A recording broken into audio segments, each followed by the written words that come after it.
America की कई महिलाओं ने कंपनी पर केस दायर करते हुए कहा था, इस पाउडर के इस्तेमाल से उन्हें गर्भाशय का कैंसर हुआ। मामले ने तूल पकड़ा तो कंपनी को हर्जाना भी भरना पड़ा।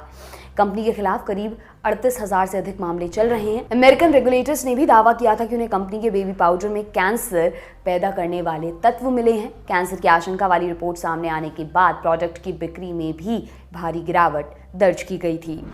कोर्ट फाइलिंग में जॉनसन एंड जॉनसन कंपनी के वकील ने बताया है कि कंपनी मुकदमेबाजी में पिछले 5 साल में $1 अरब यानी कि करीब 7,968 करोड़ रुपए से ज्यादा हर्जाना भर चुकी है।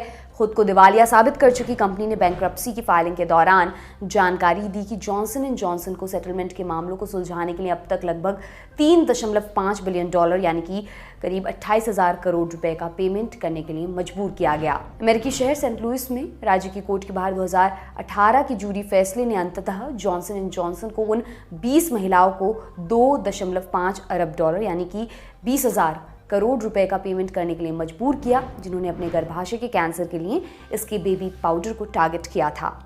हालांकि इस बारे में कंपनी का कहना है कि उनका बेबी पाउडर सेफ है। कंपनी ने खुद भी अपने पाउडर पर रिसर्च किया और दावा किया कि उसका बेबी टैल्कम पाउडर सेफ है और इससे कैंसर नहीं होता है। आपको बता दें, इस बारे में न्यूज एजेंसी रॉयटर्स ने काफी खुलासे किए थे। रॉयटर्स ने खोजी रिपोर्टिंग के जरिए पाया था कि जॉनसन एंड जॉनसन कंपनी के आला अधिकारियों को यह दशकों से पता था कि उनके बेबी पाउडर में एस्बेस्टस है। रॉयटर्स ने इसके लिए कंपनी के रिकॉर्ड, जिन लोगों को कैंसर हुआ उनका इंटरव्यू भी किया था और अन्य सबूतों से पता चला है कि कम से कम 1971 से 2000 के दशक की शुरुआत तक कंपनी के बेबी पाउडर में कैंसर कारक एस्बेस्टस की मात्रा पाई गई थी। इसके अलावा 2006 में विश्व स्वास्थ्य संगठन की एक शाखा ने बेबी पाउडर जैसे कॉस्मेटिक तेल को संभवतः कार्सिनोजेनिक के रूप में पहचानना शुरू किया। आपको बता दें कि कंपनी की तरफ से बच्चों के लिए बेचे जा रहे उत्पादों में बेबी पाउडर काफी बड़ी कमाई का जरिया रहा है। पिछले साल जॉनसन एंड जॉनसन को इस बेबी पाउडर की बिक्री में 1% रेवेन्यू हासिल हुआ था। इस दौरान कंपनी का कुल राजस्व $81.6 अरब रहा था। इस बारे में भी हमने एक्सपर्ट से बात की, आइए उन्हें सुनते हैं। देखिए, अभ्रक जो है, अभ्रक जिसको एस्बेस्टॉस को अभ्रक हिंदी में कहते हैं, तो अभ्रक कार्सिनोजेनिक एजेंट का काम करता है हमारे शरीर में। हमारे शरीर में ऐसी कोई चीज नहीं है जो हमारे शरीर में एस्बेस्टॉस या अभ्रक जाए और स्किन, और इसका सबसे बड़ी बात है कि ये हमारे स्किन में पेनिट्रेट कर सकता है। अगर टाल्क में, मान लीजिए एक एग्जांपल ही मैं देखो दूंगा, मान लीजिए टाल्क में, ये मैं नहीं कह रहा हूं कि जॉनसन एंड जॉनसन के टाल्क पाउडर में ये होगा ही, लेकिन मान लीजिए अगर हो तो ये स्किन के थ्रू ऑलरेडी पेनिट्रेट कर जाएगा, हमारे शरीर में अभ्रक पेनिट्रेट कर सकता है। और मैंने फिर बोला कि हमारा जो शरीर है, कैंसर भी क्या है, एक तरह से कैंसर का अगर मूलभूत चीज मैं बोलूं तो ये जब शरीर में कोई भी चीज ऐसी होती है जिसका जीन एक्सप्रेशन बढ़ जाए, तो ये शरीर हमारा उस पर्टिकुलर चीज को खिलाने पिलाने ज्यादा लगता है। तो यानी कि जैसे ये कोई प्रोडक्ट, जैसे मान लीजिए अभ्रक है जो एस्बेस्टॉस से अगर हमारे स्किन में टाल के थ्रू या पाउडर पाउडर के माध्यम से स्किन में हमने लगा रहे हैं, बार बार लगा रहे हैं, तो जाहिर सी बात है एक्सपोजर बढ़ रहा है। अब जब एक्सपोज होता है तो शरीर में उसकी मात्रा का जाना तय है। जब भी एक्सपोजर, इसीलिए देखिए रेडिएशन से भी हम क्यों बचते हैं कि रेडिएशन पे बार बार एक्सपोजर मत लीजिए, क्योंकि अब बार बार जाएंगे एक्सपोजर तो रेडिएशन हो गए, कहीं ना कहीं जीन का म्यूटेशन करा सकता है। और जब ये जीन म्यूटेट होता है, जैसे मान लीजिए हमारे शरीर में बालों का बढ़ना, हमारे शरीर में हमारी उम्र के साथ साथ जो हमारी हाइट बढ़ती है, ये सब एक जीन एक्सप्रेशन के कारण हमारी हाइट बढ़ती है। अब यही क्या होता है, जब वो जीन म्यूटेट हो जाता है तो वो एक्सप्रेशन करना बंद कभी नहीं करता, इसलिए वो क्या करता है, पर्टिकुलर टिश्यू को बढ़ाता चला जाता है, पर्टिकुलर सेल को बढ़ाता चला जाता है, या पर्टिकुलर सेल को डिस्ट्रक्ट करने चला जाता है। That is the cancer.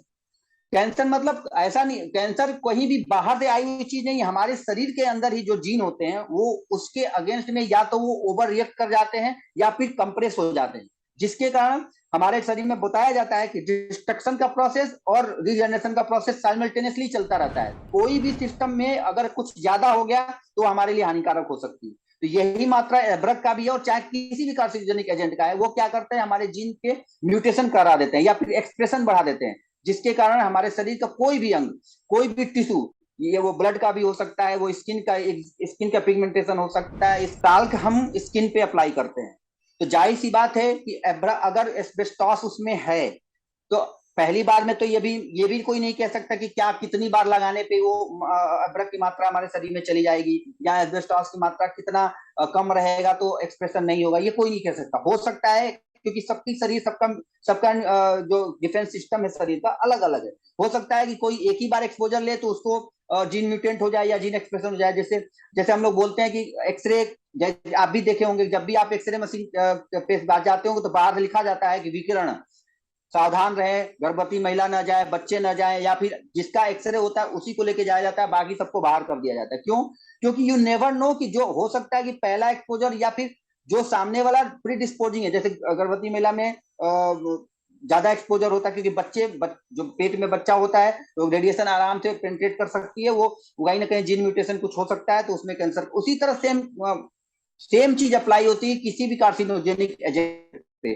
उसमें भी कार्सिनोजेनिक एजेंट हमारे शरीर में एस्बेस्टॉस या अभ्रक का काम करता है। स्किन पे अप्लाई किया, मान लीजिए एक बार में नहीं आया, 2 बार, लेकिन रेगुलर आप कर रहे हैं तो हो सकता है कि ये म्यूटेंट कर जाए, तो स्किन पिगमेंटेशन, स्किन की एक्स्ट्रा पिगमेंटेशन होने लगे, जो स्किन का, मैंने बोला ना, स्किन का इरोजन हो सकता है, स्किन पे कोई धब्बे पड़ सकते हैं, स्किन बहुत ज्यादा आपको शरीर में कुछ अलग से गांठ दिखाई दे सकती है। अगर वो एब्रक सिस्टेमिक सिस्टम में, हमारे सिस्टम में चला गया, मान लीजिए ब्लड सर्कुलेशन में चला गया, तो हो सकता है कि ब्लड के कुछ अवयव को ऊपर नीचे कर दे। कुछ ब्लड के सेल्स ऐसे होते हैं जिनको हम लोग बोलते हैं ना ब्लड कैंसर, सामान्य भाषा में बोलते हैं, तो कुछ ज्यादा प्रोडक्शन होने लगे तो भी वो कैंसर है, और बहुत ज्यादा डिस्ट्रक्शन भी होने लगे ब्लड सेल्स का तो भी कहीं ना कहीं ये ब्लड कैंसर करा। ये था आज का खर्चा पानी। ये बुलेटिन आपके लिए लिखा था हमारे साथी प्रदीप यादव ने।